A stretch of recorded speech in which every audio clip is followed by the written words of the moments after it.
We're talking about mental health in the black community. So, what I want to do is break the stigma of mental health awareness in the black community. We want to do this through media and through arts, right? For sure. And our first question is, okay, how are you doing today? Like, how has the day treated you?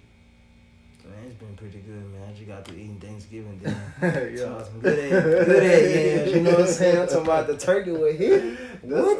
Right. Yeah, man, I ain't gonna lie, it's been pretty good, you feel me? My birthday was yesterday. That's right. So, That's yeah. right. Happy belated. Yeah, appreciate it. So I'm still lit, you feel me? But yeah, I'm good. I'm blessed. Yes, sir. You look good in the birthday suit. On if your you birthday fit, Yeah. man. So I got some, little something, man. I had to spoil myself, man. You know? Yeah. The Nike, he got the jumpsuit.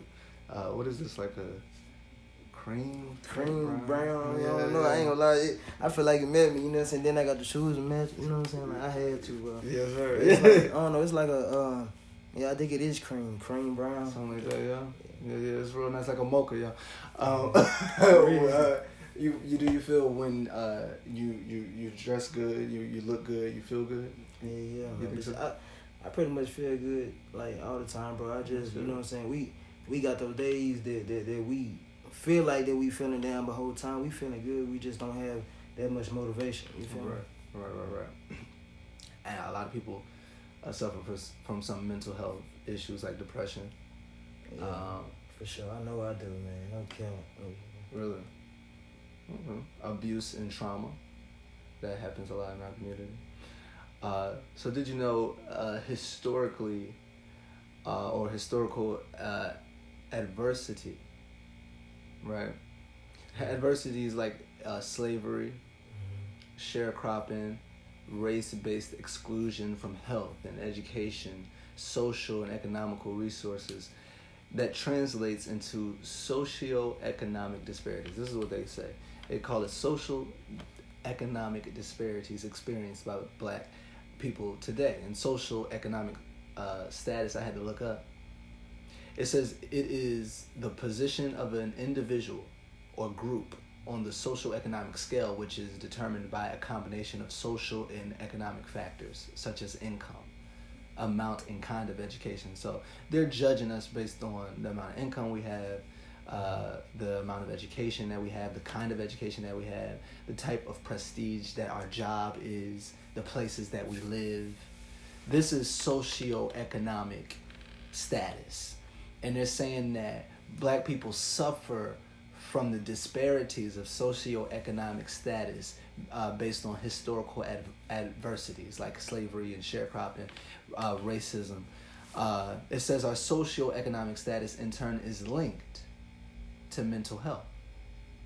It says people who are impoverished, people broke ass people like me, people who are homeless like I once was, people who are incarcerated, I almost was, people who have substance abuse problems like me are at higher risk for poor mental health. Now, do you believe that that's true? I do believe that's true because right now my mama doing 15 years in the pen right now. You know what I'm saying? That's kind of part of my depression. Another part of my depression, I've never had both of my parents. Like I never met my dad, so I never had a man to teach me anything. I had to really teach myself. The only man who comes close possible to being my father figure is another kind of a stranger, but a man who took me in 2016 when I got out of jail. So, you know what I'm saying? I had to basically raise myself as growing up. So, what was you in jail for? Well, I went to jail because I was riding with somebody and you was riding with somebody. Yeah, long story short. But what's crazy is that we had both just got our work, but he got two jobs at the time. Long story short, laws pulled up messing with us. We got to smoking weed. They didn't find them but a bag of pills and asked us who had it. And I ain't say shit because I ain't never seen this shit before. I kept it 100. Right. You know what I'm saying? So we go to jail. I swear to God, bro, this nigga was in the backseat crying on my mama. Everything I love. I swear, I'm just looking at him like, bro, is you crying? So bro, we get to jail. And he telling me he finna get burned out. But he gonna come bum me out in 30 minutes. I'm like, huh? I'm like, nah, you finna bum me out there. I'm in here because of you. I didn't do anything. Yeah. So he get burned out 30 minutes, turned into 3 months. no visitation, no call. I swear to God, I didn't get no commissary. I was fighting in there. I was, you know what I'm saying. That wasn't me. I fight, but jail ain't no place for me because they starve you in there. You know what I'm saying. Oh, anyways, yeah, man, I got a lot of mental health issues because of how I've been done in the past. Reason why I put that in my music. You know what I'm saying. I don't be capping. That's how I feel in real life. And then you got out 2016, and you met a father figure. I only did 90 days, and I met somebody who taught me how to be a man. Yeah. Like, I swear, like, my work ethic was because of him. I was 22, a hothead. I was doing shit I had no business doing. But, like I said, I didn't have a father figure for it. I didn't have no man teaching me, telling me to, this how you do this how you do that, don't do this, don't do that, you know what I'm saying? So, of course, and I kept saying, I ain't gonna never go to jail. But the shit I was doing, knock on wood, you know what I'm saying? You know what I'm saying? That's a different story, but, like, I'm blessed that I'm not in a position where I gotta ask somebody else, can I go use the restroom? Yeah. You know what I'm saying? I'm blessed that I ain't gotta, you know what I'm saying, be sleeping behind none of that, man. Cause this man taught me how to be a man. He taught me how to, you know what I'm saying, you know, you going through this, you go to work, don't worry about nobody else, do what you do, you know, all type of shit. Do you identify as black? Yeah, I'm black as hell. Yes, sir. That vape in this Yes, sir. Yeah. Yes, sir. I'm black for sure, man. That's African American, you know. Yeah. Yes, sir. Do you consider yourself an artist? I am an artist. I am a songwriter, rapper, poet, graphic designer, amateur actor. Okay. Yeah. Are you performing now? Do you perform right now? Well, I haven't performed in about 3 years, but I do perform. I have a couple performances under my belt. Not many, but I got some about my belt. Yeah. Keep going. Entrepreneur. Are you an entrepreneur? Yes, I am an entrepreneur. Yes, sir. I feel like I work for myself. I got like I said, I have a company. Stay tuned for that. It's called KOKE Company Media. Okay. It stands for Caught on Camera Entertainment. It is basically shooting videos, movies, TV shows, whatever. Whatever we do, it's gonna be, you're gonna hear that company, KOKE. KOKE. And what's the mission? What's the mission for this company? I really want to inspire people. I want to be a voice for the voices, for people who know they have talent inside but are afraid to express themselves because they feel like somebody who might not like it or somebody who judges them because of this. If you got a talent, go out there and do what you do. Yeah. Because you got to realize they talked about Jesus and he was perfect. Yes, sir. Okay. I know I'm not perfect. Okay. But guess what? I'm going to turn up though. Yes, sir. You know what I'm saying? Where you from, man? I'm from Marshall, Texas. I don't know. Man. Yeah. 903. Yes, sir. Okay, tell us, have you ever thought you were struggling with a mental health condition? I mean, I still am kind of, you know what I'm saying? But what keeps me going is like really God, bro. I swear. God is the main reason why I keep going because I could be doing so much worse. You feel me? Yeah. I can be sleeping above a bridge. I could be, you know what I'm saying, not having anything going for myself. I could be drunk on drugs. And I got a classmate right now, same age as me, who is a full-fledged crackhead. You know what I'm saying? And I'm not saying that to talk about them. I never say no name, but I'm saying I could be doing so much worse. It's people who is younger than me who is, you know what I'm saying, crashing out. So I thank God that, you know, he didn't got me so far, but I'm still working on it too, you know what I'm saying? Depression is real, for real. Depression. So you would say that the health condition the mental health condition you was struggling with was depression? Depression, yeah. I mean, I'm not schizophrenic. I don't hear voices. Listen now. That's okay. Some people hear voices. You don't hear voices, though. You're not. Man. Yeah, you just sometimes are depressed. Is this an ongoing thing, or have you overcome the depression, or? We don't know how to answer that. Mm-hmm. Okay. I mean, that's fair. I mean, I ain't gonna say that depression beat my ass, but that motherfucker can fight. That motherfucker be like, sometimes you ain't got no choice but to let him in. Like, what the fuck you want, nigga? Yeah, but like, it's like, bro, it's like, I look at life so differently as I did before, because like I said, I never think I go to jail. I never think that I'd be in a situation fighting for my life. I never think that I help people shooting at me. I never think, you know what I'm saying, a lot of things. So, like, people shooting at you. depression has a way of making you better because you Okay. know in that situation, like, okay, so it's something that I'm doing wrong. And every time you think like that, you get a little bit better. If you had the mindset to. If you don't have the mindset to keep going, you'll sink down. You'll keep sinking. But some people have, like, what you call like a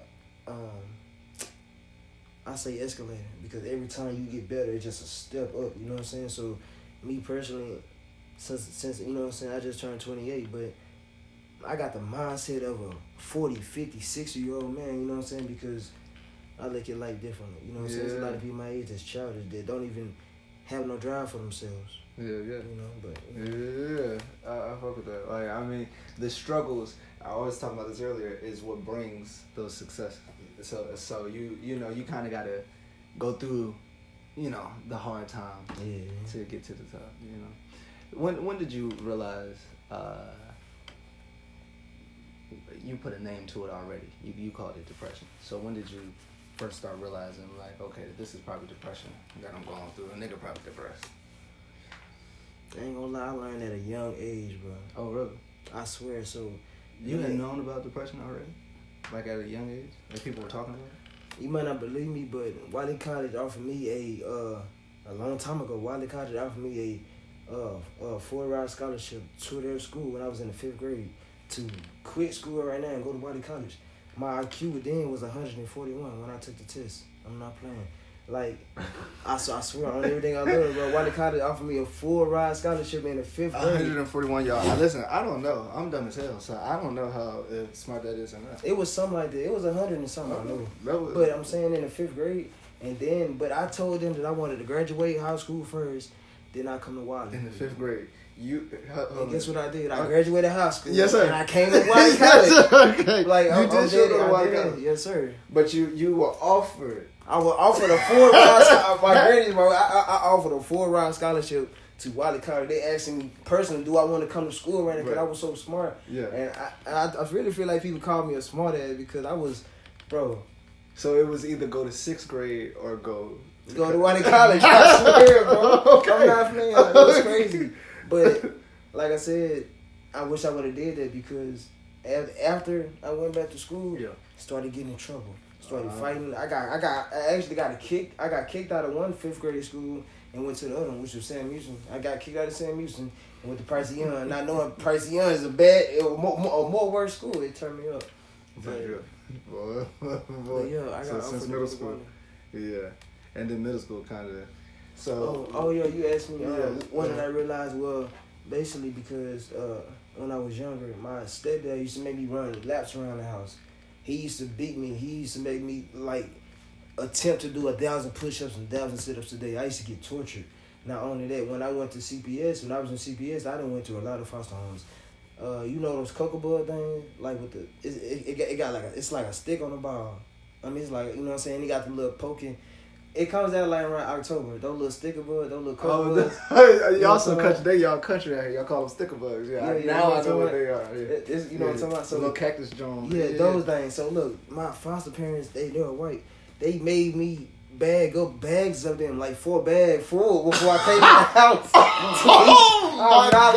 I swear. That is not funny, yo. Do you know how many bags you gotta fill? I mean, not how many bags. You know how many you gotta put in a bag to fill it up? Why are you doing that? First of all, they forced me to do it. But what did they want the sticker? I don't know, man. It was some bullshit. Okay, did you have gloves while you were picking No, these up? they didn't give me nothing. They just told me to go outside and pick bags. So you didn't pick cotton, but you picked cotton. I picked something. I swear, it was in Pittsburgh, Texas. I'm not playing. That's wild as fuck, yo. I swear, everything I look, I was like, I don't know, maybe 9, 10. Like, bro, I'm. And then they forced me to play baseball. I already didn't want to play because they doing the ball hard. People they forced me to play baseball, bro. When I was in foster home, I got tortured, and my sister's grandmother came and was offered to adopt me. And sister's grandma. Yeah, cause that's not my real granny, but she adopted me, which you know what I'm saying, took me in her home. Yeah. And they told her that if she didn't adopt me right then, they was finna send me out to another foster home. They'll never see me again. So she adopted me. Yeah. The dad who was making you run laps and get as stocky as you are today, He said he was also beating you? He was beating the shit out of me. But because you couldn't get to 1,000 pushing. No, not that. It was, and then I was playing football at the time, which I won the championship that year. When I was playing football, not flag. It was tackle. Okay. Yeah. No, what's the tackle or flag? One of them. It probably was flag. It probably flag. I was cause I was about 7. I was about 7 or 8. But we went anyways. Yeah, he used to beat me. He used to lock me in the bathroom. He used to do all type of shit, man. Bro, that's ridiculous. That's another reason why I say. No. This is my mother's ex-husband. He was like a stepdad or whatever. Okay. My real mama's ex-husband. Yeah. He used to beat me. He used to. Where was mom? Always in jail. You realized during the foster care parents that you probably had depression or something like that. Is that what you're saying? Well, like I said, when I was younger, I guess I felt a certain type of way against all that. But depression really probably came to me when I went to my foster parents. Like when I started getting treated bad and all that, nobody believed me. That's when I started realizing. I mean, I didn't know it was depression, but me looking at it now, I knew it was now because I was feeling the type of way like, man, this bullshit. Why am I going through this? Why do I have to go through this? What did I do to people for me to get treated like this? You know what I'm saying? So how did you handle that? I couldn't do nothing. I had to go through it. I had to go through a lot. I'm telling you, like, if you knew my story, if you walked in my shoes, you see all the bullshit I had to go through. I got a fucking amazing ass story. Did it make you angry? Like, did you start fighting or cussing people out? I used to punch walls. So you used to destroy their house? Yeah, well, something like that. But not their house. It's just my room. Okay. Like, I've never took my anger out on anyone who, like, as, like, authority figure. Yeah. I've never done that. And then other people my age and all that, I've man, say it. I didn't really do some shit, you know? Okay. But I've never just blatantly just take my anger out on people, like, you know what I'm saying? Unless you gave me a reason to.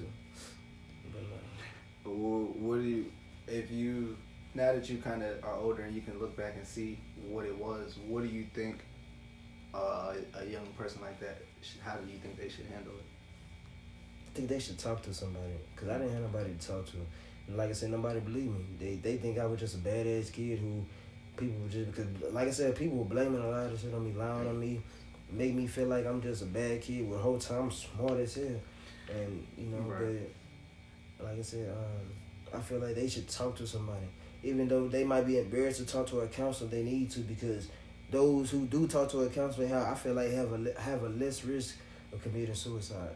There's a lot of people who commit suicide because they feel like they have nobody to go to, they have nobody to talk to.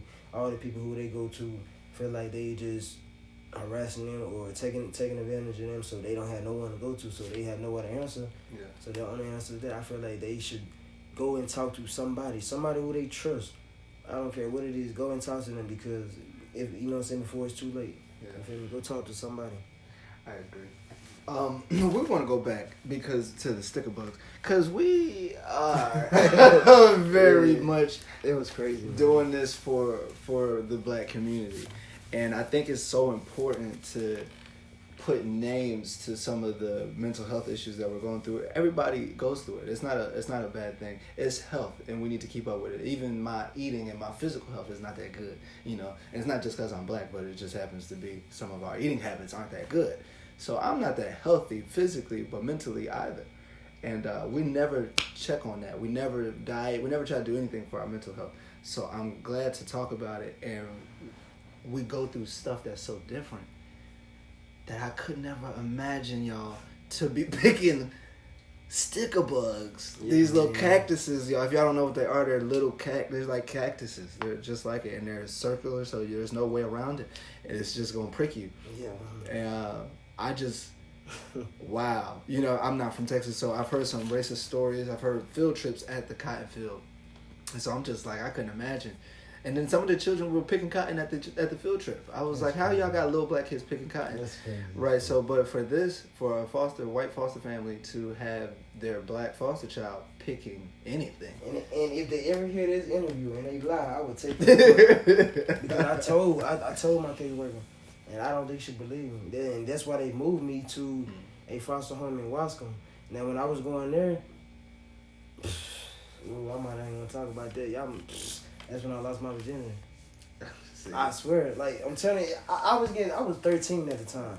I was getting taken advantage of like by a lot, but not by a man. You know what I'm saying? I'm just clear that out, none of that. But females, like, I done seen a lot of shit in my life. A lot of shit has been done to me in my life, and you know what I'm saying, like, which could cause some trauma, which is another. As a kid, you know what I'm saying? Kids shouldn't have to go through all of that. No. And I went through a lot of shit, man. The coca bud was the biggest thing I almost done. The what? The coca bud, because I'm talking, I was out the whole fucking night. I had to pick, like, in how they did it, I think it was like every time I did something, every time I got in trouble or something like that, I had to go pick bags, like 3 bag full. Like, that's fucking crazy. 3 bag full. You know how little them does? Exactly. You know what I'm saying? So I had wow. But, and then I feel like, because I remember some days I was never able to get 3 bag full, so they'll make me do it until I got super tired where I didn't feel like I had no energy. Or you can come in now. It was crazy, bro. That's disgusting. Did they have any other children? Yeah, they had other ones. Other black foster children? No white. Foster I was children. the only black kid. That's all I really needed to know. Yeah, was that you was the only black kid and you was the only one doing that? Yes, sir. I ain't see nobody else do that. Just a lot. Were other white kids foster kids or were they their children? I think one of them was their kid, and he was older, and I think they had some. That's so wild. That's so. Either way, it's just so wild. It's just so wild. I'm very sorry. In real life, I'm very sorry, but that's. It really made me who I am, man. Like, it made me stronger. It made me stronger mentally. Yeah. That's what I'm saying. Yeah. Like, I've been going through depression all my life, and it's made me stronger mentally. But if you only knew. Do you think dealing with mental health conditions in the black community should be a major concern for the community? I think so because I'm from Marshall, Texas. Yeah. And we only have a population of maybe 23,000 people. Yeah. So we shouldn't have kids of the age of 13 to 16 going around having shootouts with each other. I know. Everywhere. I know. We shouldn't have kids out here doing dumb shit. We should have community leaders. If it's only 23,000 people in this city, that's not many. That means they shooting it down there, you know what I'm saying, in the open, like in public, because it's not... Yeah. Because they're not going to the country and doing this shit. They're doing it right here in the middle of the city. Yeah. Honestly, I mean, this was one of the big reasons I started the podcast and started directing a lot of the company towards mental health. I mean, we've seen it for a long time, but just living around, I mean, I seen these little kids with these big ass, I mean, guns bigger than them. They're going to jail. You're going to jail. You going to the big boy house, sir. I promise you. I mean, I feel as though they think that that's all they can go. That's the only place for them to go. That's because who is giving them this voice is telling them to go out there and do that dumb shit. I guarantee you, it's not that many people telling them to chill. It might be uncles, but it's a lot of people. Because if it was so many people telling them to chill, they wouldn't be out doing that. Yeah. So somebody is encouraging these young dudes to go out here and crash themselves out. For what? It's dumb as fuck, man. Yeah. How do you think creative arts and entertainment can help people maintain a positive mental health condition? Music really gives you a peace of mind. It doesn't matter because you got to realize like this. If somebody's sad, they finna go listen to some Drake or some Mary J. Blige or some Keisha Cole or something.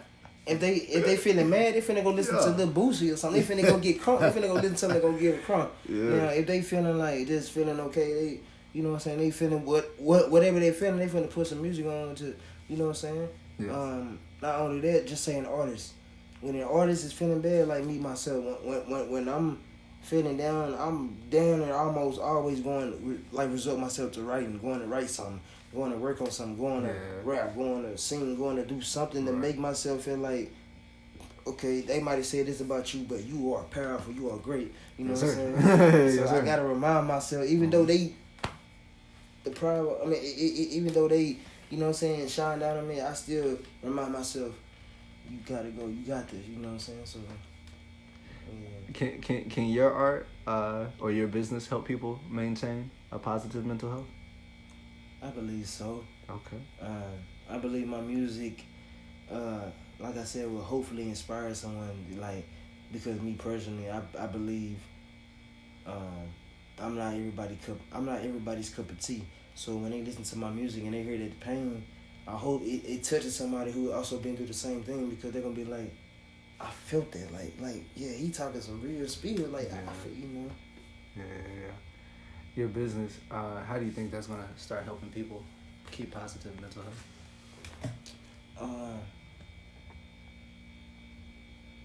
I feel like they can see, like, once they hear my story, and once they see how far I done came, they'll be like, well, if he can do it, I know I can do it. You know what I'm saying? Like, right. They'll be like, I wouldn't even realize he can do this. I wouldn't even realize he can do that.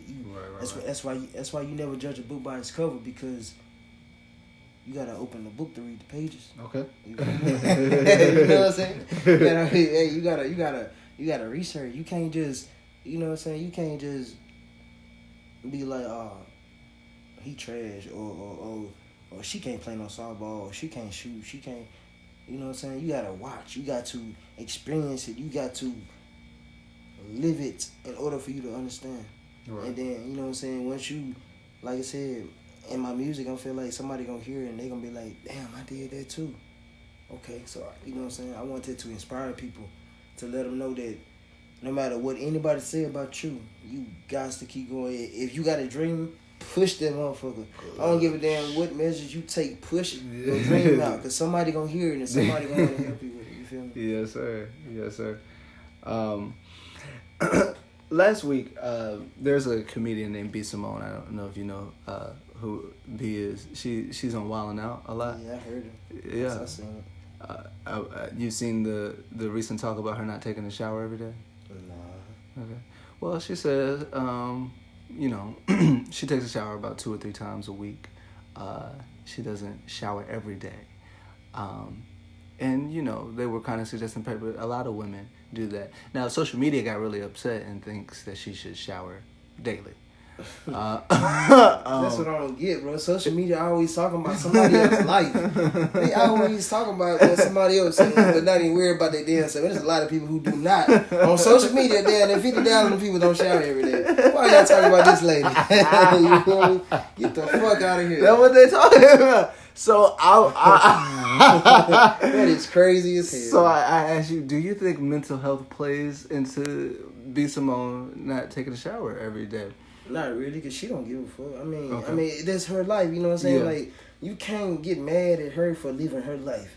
Like, y'all not there, y'all don't know what the fuck she do. Like, she might have said that. She probably do take a shower every day, you know what I'm saying? But she might have just put it out there to see where everybody headed, because she know that people, as soon as people get some tea, they finna go gossip about it. They finna go, you know what I'm saying? Well, she sounded kind of serious. It was on a podcast.